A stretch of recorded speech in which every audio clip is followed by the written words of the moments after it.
বাংলাদেশের পলাতক সাবেক প্রধানমন্ত্রী শেখ হাসিনা মানবতা বিরোধী অপরাধের অভিযোগ অস্বীকার করেছেন বলে জানিয়েছেন তার আইনজীবী আমির হোসেন।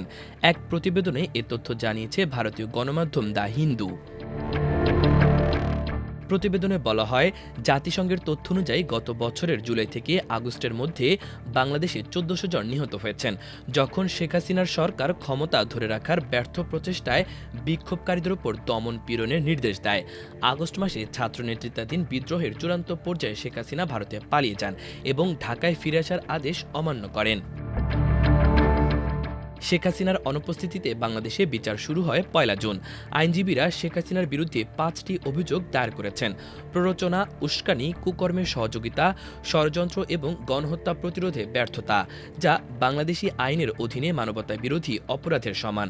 তার আইনজীবী আমির হোসেন বলেছেন, শেখ হাসিনা সকল অভিযোগ অস্বীকার করেছেন এবং সাংবাদিকদের বলেছেন তিনি এই অভিযোগ থেকে অব্যাহতি পেতে নিজের যুক্তি উপস্থাপন করবেন।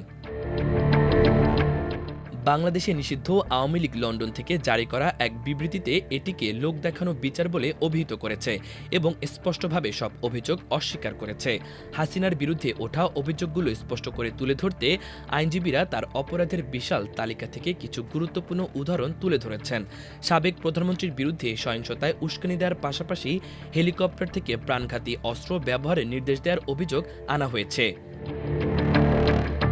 প্রধান প্রসিকিউটর মোহাম্মদ তাজুল ইসলাম বলেন, হাসিনা যে কোনো মূল্যে ক্ষমতা আঁকড়ে ধরে রাখতে মরিয়া ছিলেন। তিনি তার প্রয়াত পিতা শেখ মুজিবুর রহমানের উপাসনা করার জন্য লোকদের চাপ দিতেন। ক্ষমতা ধরে রাখার ব্যাপারে তার পিতারও একই রকম নেশা ছিল বলে উল্লেখ করেছেন আইনজীবী তাজুল ইসলাম। প্রসিকিউটররা বলেছেন, বিদ্রোহে সহিংস দমনের সাথে সম্পর্কিত ৩টি নির্দিষ্ট মামলায় সামগ্রিকভাবে নির্দেশ এসেছিল হাসিনার কাছ থেকে। সে মামলাগুলো হলো ২৩ বছর বয়সী প্রতিবাদী ছাত্র আবু সাইদের হত্যা, ঢাকার চানখারপুল এলাকায় আরও ৬ জনকে হত্যা এবং রাজধানীর শহরতলি আশুলিয়ায় ৬ জনকে হত্যা ও পুড়িয়ে মারা। হাসিনার সাথে আরও ২ জন কর্মকর্তার বিচার চলছে। তাদের মধ্যে একজন সাবেক স্বরাষ্ট্রমন্ত্রী আসাদুজ্জামান খান কামাল, যার বিরুদ্ধে একই ধরনের অভিযোগ রয়েছে, তিনিও পলাতক। দ্বিতীয়জন সাবেক পুলিশ প্রধান চৌধুরী আবদুল্লাহ আল মামুন হেফাজতে রয়েছেন, তারও বিচার চলছে। মাল্টিমিডিয়া ডেস্ক, আমার দেশ।